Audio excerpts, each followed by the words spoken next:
Apolos yang menanam, aku yang menyiram, Yod He Vav He yang menumbuhkan. Ini mungkin sudah stempel kesekian, ya, salinan kesekian, ya, sehingga kata Yod He Vav He-nya juga mungkin udah kurang begitu jelas. Tapi berikutnya, ketika orang-orang dari gereja Protestan Maluku membuat stempel, mereka sama sekali tidak tahu bahwa itu adalah huruf Yod He Vav He. Sehingga tertulisnya seperti ini. Dan pada masa mendekati sekarang, ada gereja tertentu, ya tentunya tidak semua gereja Protestan Maluku, membuat stempel yang lebih aneh lagi gitu, saudara, seperti stick gold. Ya. Padahal yang dimaksud adalah Yahweh. Ya. Ini seperti bola golf dengan sticknya.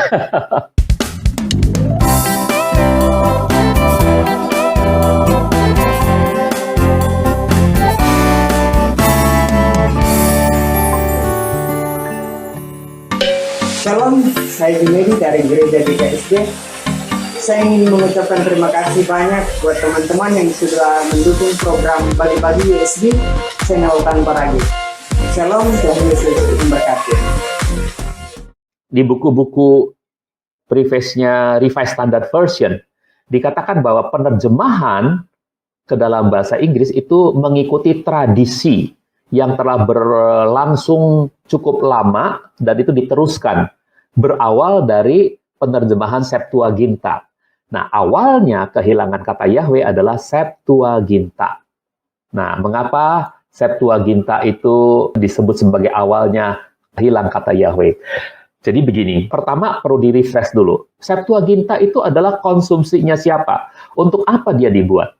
Saudaraku, pada waktu pembuangan orang-orang Israel, banyak yang tersisa, memang ada yang kembali, tetapi ada yang tersisa di daerah-daerah pembuangan itu. Dan daerah-daerah pembuangan seperti di Alexandria, dan di berbagai kota-kota di Asia Kecil, Asia sampai ke Eropa, di sanalah orang-orang Israel, orang-orang Yahudi, ya, mereka tetap menjadi orang Yahudi, namun bahasa mereka yang terpaksa harus mengikuti Hellenistik, bahasa mereka yang berubah, tapi agama mereka tidak pernah lepaskan. Jadi kepercayaan mereka tetap percaya, sehingga mereka tetap melakukan ibadah mereka membangun sinagog-sinagog di daerah-daerah itu. Dan buktinya, saudara, kalau pergi ke Alexandria pasti ada bekas sinagog, ke Kairo ada bekas sinagog, saudara, ke tempat-tempat semua banyak sinagog-sinagog bekas. Nah, itu artinya apa, saudara-saudaraku? Bahwa orang-orang Yahudi di diaspora itu mereka tetap ingin menyembah Yahweh. Hanya saja karena mereka sudah berketurunan di sana, pada generasi kesekian mereka tidak lagi bisa berbahasa Ibrani. Karena bahasa di sana dipenuhi dengan Hellenistik, ya. Sehingga apa yang terjadi, saudara-saudaraku, di bagian-bagian di selatannya itu tentu pengaruhi oleh bahasa Aram. Tapi di bagian-bagian Eropanya itu Hellenistik, saudara-saudaraku, ya, termasuk Alexandria itu kena kekuasaan Hellenistik. Nah, jadi apa yang terjadi, saudara-saudara? Orang-orang Yahudi ini masih kepengen punya Alkitab. Mereka pengen punya Tanakh. Tapi Tanakh ketika dikirimkan kepada mereka, mereka sudah tidak bisa baca lagi. Karena itu mereka minta supaya kalau bisa ada penerjemahan ke dalam bahasa Hellenistik, ke dalam bahasa Greka. Lalu diutuslah 70 tua-tua, ya, mereka kerja di Alexandria, mereka menerjemahkan kitab suci, tapi ada sebuah pendapat, ya, ini harus diuji memang, bahwa ketika tua-tua ini mulai menerjemahkan, mereka adalah orang yang takut akan nama Yahweh. Untuk menyebut saja mereka tidak berani, jangankan harus menghilangkan. Jadi waktu mereka menulis dalam bahasa Yunani, maka kata Yahweh itu masih mereka tulis dalam Paleo Hebrew, mereka masih tulis Yud He Vav He. Di buku saya ada keterangan itu, ya, dan gambarnya juga ada. Nah, jadi ini adalah bagaimana nama Yahweh masih ada. Namun penulisan kemudian dari Septuaginta itu sudah dirubah. Jadi semacam ini. Ini untuk kurios dan untuk teos. Kadang-kadang disebut kurios, kadang-kadang disebut teos gitu. Untuk Yud He Vav He ini. Ini Yud He Vav He-nya dalam Paleo Hebrew, ya. Potongan dari Septuaginta kanan yang berasal dari abad pertama Masehi ini dan yang berisi Sakaria 8 ayat 19 sampai 21 dan pasal 8 ayat 23 sampai pasal 9 ayat 4 terdapat di Museum Israel di Yerusalem. Potongan ini memuat nama Yahweh 4 kali. 3 diantaranya dinyatakan di sini, ya. 3 diantaranya tertulis 1, 2, 3 itu ya. Tertulis di sini. Dalam naskah Alexandrin yang kiri, itu sebuah salinan dari Septuaginta yang dibuat 400 tahun kemudian. Nama-nama Yahweh telah diganti dalam ayat-ayat yang sama dengan kurios atau theos gitu.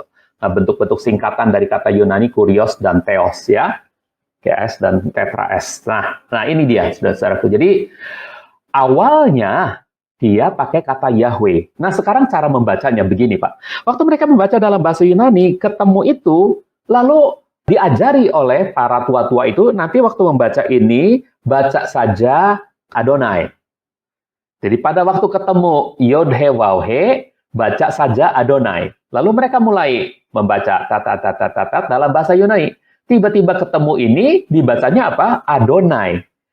Nah, mereka baca terus bertahun-tahun seperti itu. Tiba-tiba teringat bahwa kata Adonai dalam bahasa Yunani itu ada padanannya, karena ini adalah nama jenis. Kalau nama jenis, itu kosakata, pasti ada artinya, yaitu kurios. Maka untuk selanjutnya, ketika mereka membaca, kata ini dibacanya kurios.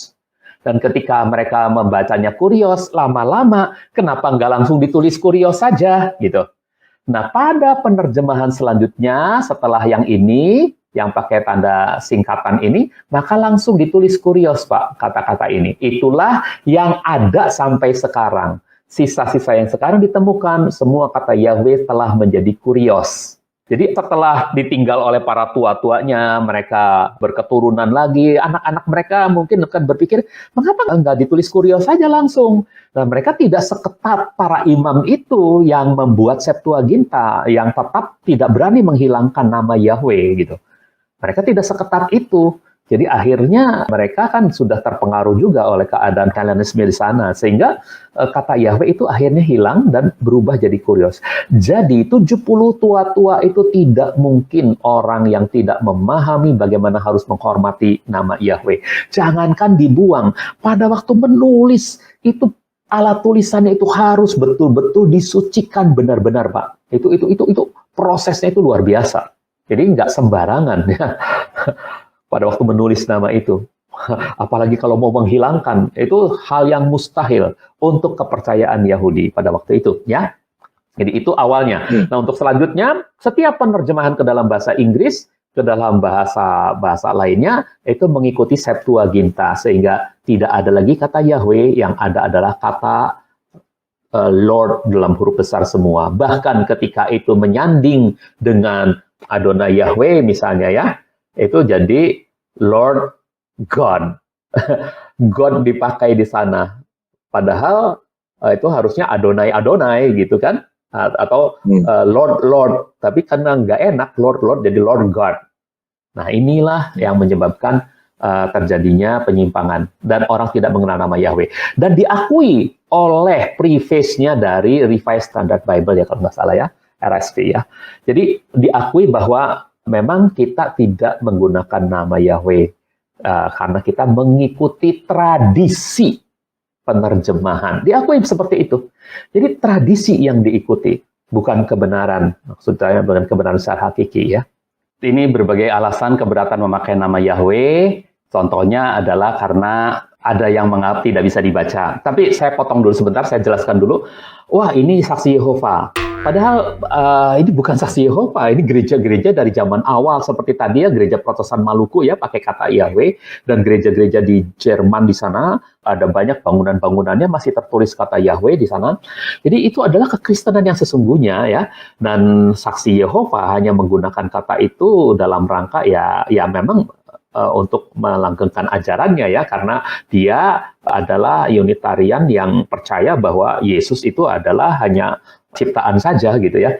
Tapi kami KSILT Pak punya bukti bahwa kita itu bukan saksi Yehova. Yang pertama dalam Wahyu 3 ayat 14 itu sering dipakai oleh orang saksi Yehova untuk mempersalahkan orang Kristen. Mereka gunakan terjemahan TBLAI. inilah perkataan saksi yang setia dan benar, permulaan dari ciptaan. Nah, kata permulaan dari ciptaan itu dipakai oleh orang saksi Yehova untuk menjatuhkan orang-orang Kristen. Nah, terjemahan kami justru tidak memakai kata permulaan dari ciptaan. Terjemahan kami pakai kata penguasa dari ciptaan. Karena kata arke di sana bisa punya arti penguasa gitu, bukan cuma artinya permulaan. Arke memang artinya permulaan, tapi juga ada arti keduanya yaitu penguasa. Ya, penguasa-penguasa di udara itu arke. Nah, jadi kami menggunakan kata penguasa sehingga jelas KSILT bukan saksi Yehova. Yang kedua, saksi Yehova itu sangat meninggikan satu pribadi saja, yaitu yang mereka sebut Elohim atau Yehua, mereka sebutnya Yehua. Nah, kami menulis kata Yesus itu setara besarnya dengan kata Yahweh. Artinya apa? Yesus itu dengan Yahweh adalah Tuhan yang sama, hanya nanti kita bisa melihat dalam penjelasan tentang Trinitas. Kami punya penjelasan tentang Trinitas, Pak. Oke, nah sekarang saya lanjutkan dengan hal ini, Pak. Oke, jadi ada beberapa hal yang kami counter. Yang pertama, terhadap nama Yahweh tidak bisa dibaca. Yang kedua, bunyi lafalnya sudah terlupakan. Yang ketiga, tidak seorang pun tahu bagaimana melafal nama Yahweh secara benar. Yang keempat, nama Yahweh tidak boleh disebut, ya. Dan yang kelima, nah, atau di sini, di nomor 4 nih, nama Yahweh tidak boleh disebut. Itu ada jawaban yang sejajar dengan tadi, Pak. Saya ambil yang nomor 4 saja, ya. Nama Yahweh tidak boleh disebut. Nah, orang Yahudi saja tidak menyebut nama Yahweh. Kok kamu itu atau saya lebih Yahudi daripada orang Yahudi? Ini yang sering dikatakan mereka. Ini adalah akibat dari pengajaran yang terlalu menekankan kudusnya bunyi ucapan, lafal dari nama Tuhan. Bukan kudusnya nama atau pribadi pemilik nama itu. Para imam, ahli Taurat dan orang Farisi melarang umat untuk membunyikan tetragramaton apa adanya. Tapi mereka harus menyebutnya Adonai atau Hashem ketika sedang menunjuk, ya. Hashem gitu. Nah, pengajaran ini berkembang setelah zaman pembuangan. Latar belakang historis munculnya pelarangan ini adalah sepulang dari pembuangan di bawah bimbingan Esra dan para imam selanjutnya, orang-orang Israel mengadakan pembaruan ibadah. Jadi Esra dan imam-imam di bawahnya itu masih bagus. Mereka mengadakan pembaruan ibadah dan pelaksanaan hukum-hukum Tuhan. Mereka diajarkan untuk merefleksi diri, mengapa selaku umat Yahweh mereka sampai mengalami kehancuran dan pembuangan yang amat memilukan. Usut punya usut, akhirnya mereka tiba pada kesimpulan bahwa kehancuran dan pembuangan mereka adalah akibat mereka kurang menghormati nama Yahweh. Jadi waktu membaca Maleakhi 1 ayat 6 misalnya, ya, seorang anak menghormati bapaknya, seorang hamba menghormati tuannya. Jika aku adalah bapa, di manakah hormatmu kepadaku?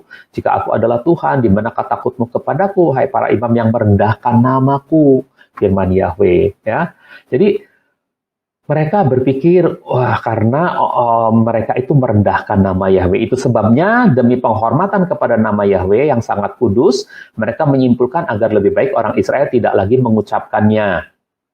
Ya. Oke, tentu saja kesimpulan tersebut tidak valid jika kita benar-benar menelisik dari firman Yahweh sendiri mengenai namanya, serta fakta historis penyebab dari pembuangan mereka. Fakta historisnya apa sih, Pak? Ya, bahwa mereka telah meninggalkan Yahweh, gitu. Itu fakta historisnya. Berzina secara rohani dengan sembahan-sembahan lainnya. Itu fakta historisnya. Nah, jika Yeremia 25 ayat 29 berkata tentang ancaman terhadap kota yang atasnya nama Yahweh disebut, itu bukan karena nama Yahweh disebut, tapi karena para nabi palsu telah membuat orang Israel melupakan nama Yahweh. Atau karena mereka telah bernubuat palsu demi nama Yahweh, gitu. Justru yang dikehendaki Yahweh adalah agar namanya tidak dicemarkan lagi di antara bangsa-bangsa. Malah bangsa-bangsa itu harus tahu bahwa dia adalah Yahweh. Kita lanjut Yehezkiel 36 aja nih, Pak, ya. Aku akan menguduskan namaku yang agung, yang telah dicemarkan di antara bangsa-bangsa, yang telah kau najiskan di tengah-tengah mereka. Supaya bangsa-bangsa itu tahu. Jadi kalau bangsa-bangsa lain harus tahu, tapi mereka nggak pernah mendengar bunyinya kayak apa, gitu, mana mungkin mereka tahu, ya, bahwa akulah Yahweh. Jadi bangsa-bangsa itu harus mengenal bahwa Tuhannya orang Israel adalah Yahweh. Ketika aku menyatakan kekudusanku melalui engkau di depan mata mereka, firman Tuhan Yahweh. Jadi Yahweh malah ingin namanya dikenal oleh bangsa-bangsa. Jadi untuk mematahkan premis itu, kita punya 4 argumen, Pak. Argumen yang pertamanya apa? 1, fakta bahwa Tanak sampai sekarang memuat atau menulis Yod He Vav He, itu memberi bukti apa? Memberi bukti yang jelas bahwa yang melarang tersebut itu sedang menggunakan standar ganda. Apa maksudnya? Sebab mereka juga adalah para penyalin Tanak. Kalau yang melarang itu melarang menyebut, mereka pasti sedang menggunakan standar ganda. Sebab mereka adalah penyalin Tanak. Artinya apa? Jika nama Yahweh boleh disalin atau ditulis dengan tinta di atas media kulit binatang dan papirus bikinan manusia yang bisa lapuk dan rusak, mengapa nama kudus itu tidak boleh diucapkan oleh mulut manusia yang notabene bikinan Tuhan sendiri? Nah, jadi ada standar gandaan. Yang pertama, itu argumen yang pertama. Argumen yang kedua, jika pelarangan ini dasarnya adalah hukum ketiga dari Dasatita, jangan menyebut nama Yahweh Elohimu dengan sembarangan, ya, maka ini adalah penekanan yang salah tempat. Harusnya yang ditekankan adalah frase akhirnya dengan sembarangan, bukan frase awalnya jangan menyebut nama. Bukan, tapi frase akhirnya. Contohnya kalau saya memberi perintah kepada anak sulung saya waktu itu berumur 4-5 tahun, ya, Jonathan, jangan menyebut nama Yahya Iskandar ayahmu dengan sembarangan ya. Nah, Jonathan salah tangkap. Dia tekanannya pada bagian yang pertama, jangan menyebut nama Yahya Iskandar ayahmu. Maka waktu ditanya ibu gurunya di kelas TK-nya, Jonathan, aduh kamu ganteng ya, kamu anaknya siapa? Jonathan, anak papa. Papa kamu namanya siapa? Dia ingat, jangan menyebut Yahya Iskandar, papamu. Papa, nama papa kamu siapa? Nama papa kamu siapa? Papa. Nama, masa kamu nggak tahu sih nama papa kamu siapa? Papa. Ibu gurunya gebrak meja. Jonathan, masa kamu nggak tahu nama? Dia nangis. Nah, itu artinya dia salah tempat penekanan. Harusnya dia sebut nama saya, Yahya Iskandar. Tapi karena dia salah penekanan waktu mendengar perintah saya, maka dia tidak berani menyebut nama saya. Oke, saya nggak usah lanjutkan pada contoh berikutnya ya. Tapi begini, mengapa perintah yang salah dari orang-orang Yahudi harus ditaati oleh gereja? Bukankah ini blunder besar? Lalu orang-orang yang tidak taat pada perintah yang salah justru dituduh lebih Yahudi daripada orang Yahudi. Ya, misalnya saya kan tidak taat pada perintah untuk jangan menyebut nama Yahweh, saya malah menyebut-nyebut. Lalu saya disebut lebih Yahudi daripada Yahudi. Saudara, tunggu dulu ya. Kalau mau taat kepada perintah salah orang-orang Yahudi, mengapa kita tidak sekaligus menolak Yesus Kristus sebagai Mesias? Toh itu juga perintah yang salah dari orang Yahudi. Ini yang kedua, saudara. Karena salah tempat penekanan, itu perintah yang salah pasti. Jangan menyebut. Karena di bagian lain harus menyebut. Jadi tidak semua perintah orang Yahudi itu benar. Ada yang benar. Misalnya orang Yahudi yang namanya Daud bilang, datanglah ke hadiratnya dengan penuh sukacita, dengan penuh syukur, gitu. Datanglah ke baitnya.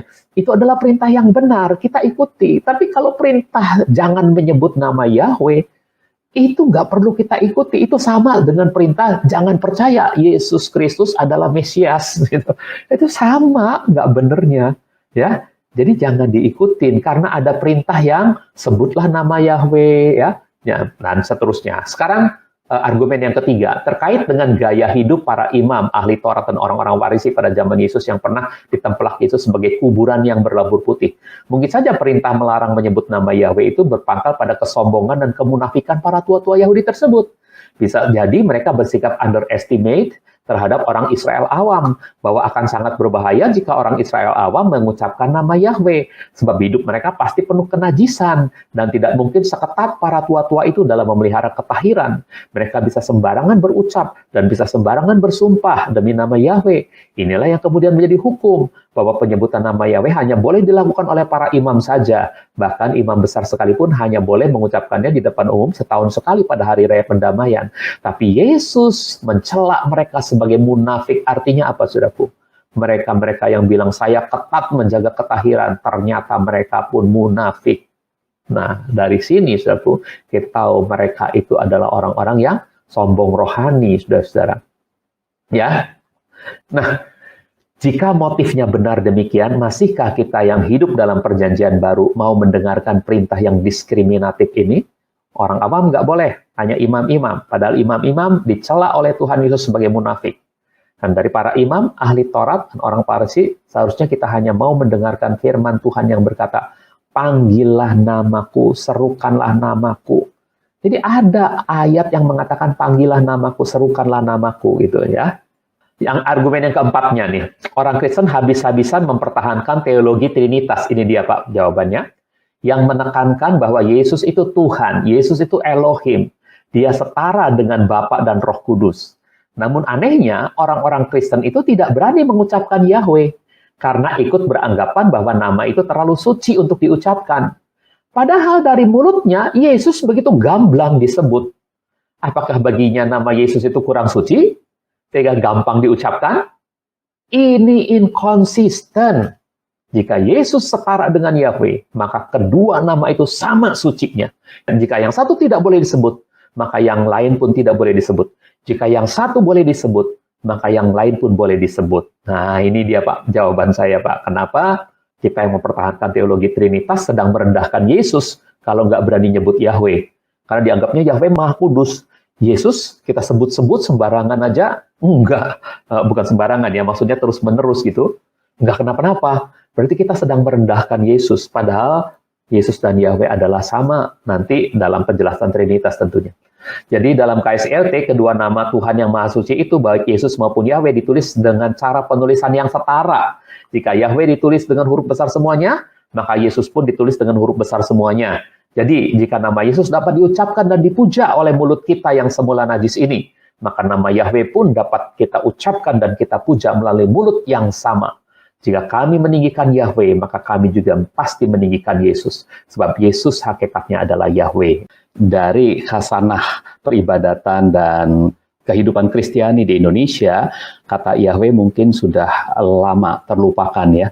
Nah, itu kalau kita lihat dari sejarah bagaimana dulu sebetulnya penerjemahan bahwa itu masih menggunakan kata huwa dan lain sebagainya. Dan juga kata Yahweh sebetulnya ada dalam terjemahan lama, ini hasilnya dari Bode yang kemudian dipakai oleh LAI menjadi terjemahan lama. Ini terjemahan lama, sangat jelas sekali Alkitab terjemahan lama, ya. LAI ini dulu ya. Itu Keluaran 15 ayat yang ketiga ada kata Yehuwa itulah namanya. Kemudian ini di bahasa Pakpak ya, bahasa Pakpak di sana juga ada. Nah, itu Debata Jehovah.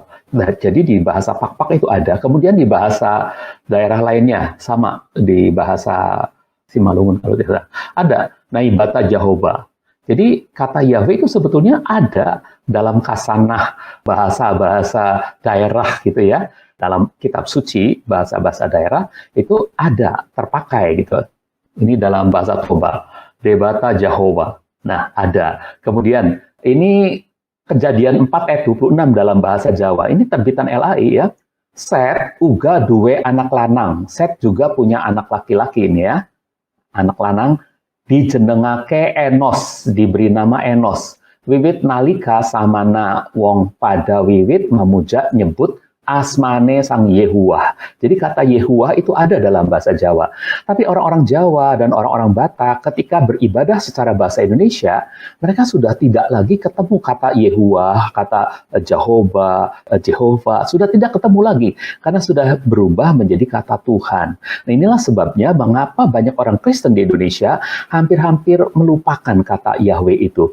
Nah, sebagai contoh bukti saja, ini Gereja Protestan Maluku. Ini stempelnya, jam tulis. Temanya 1 Korintus 3 ayat 6. Apolos yang menanam, aku yang menyiram, dan di sini jelas sekali Yod-He-Vav-He yang menumbuhkan. Yahweh yang menumbuhkan.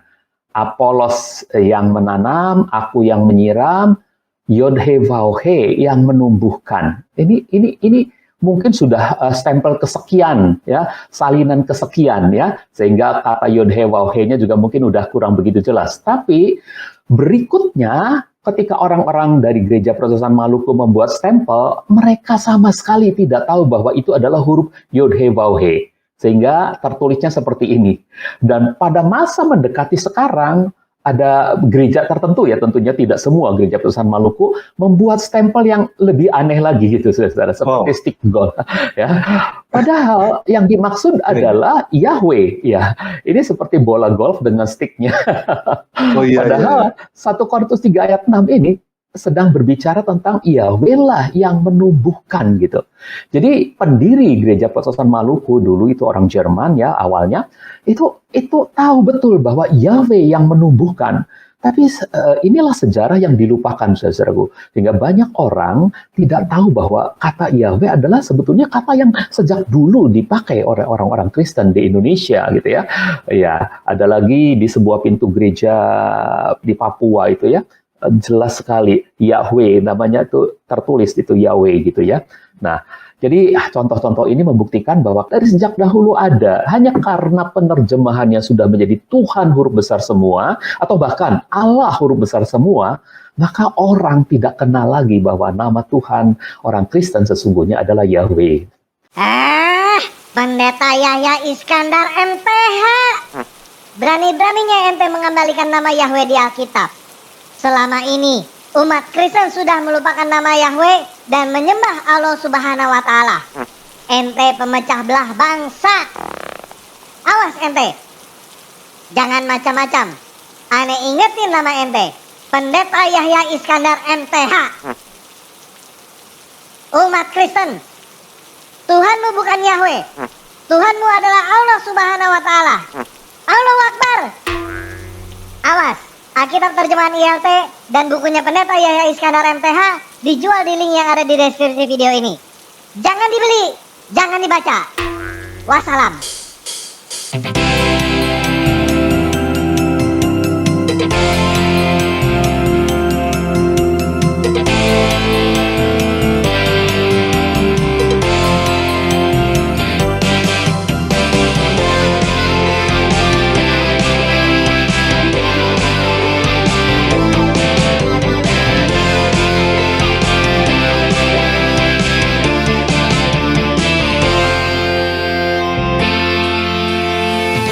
Terbang tinggi bagaikan seekor raja wali. Walaupun badai topan menerpa, bukan lalu. Sebab Yesuslah Tuhanku, Dia menjagaku selalu. Walaupun ku lewati lembah yang gelap dan sunyi, takkan takut ataupun gentar, dewa di sisi. Sebab Yesuslah gembalaku, terang bagi jalanku. Ku berlari dan ku berlari, ku tak akan lelah. Bukan terbang tinggi di dalam naungan sayapnya. Berlari dan ku berlari, ku tak akan lelah. Ku menari dan ku bernyanyi, bagimu Yesus Tuhan Rajaku.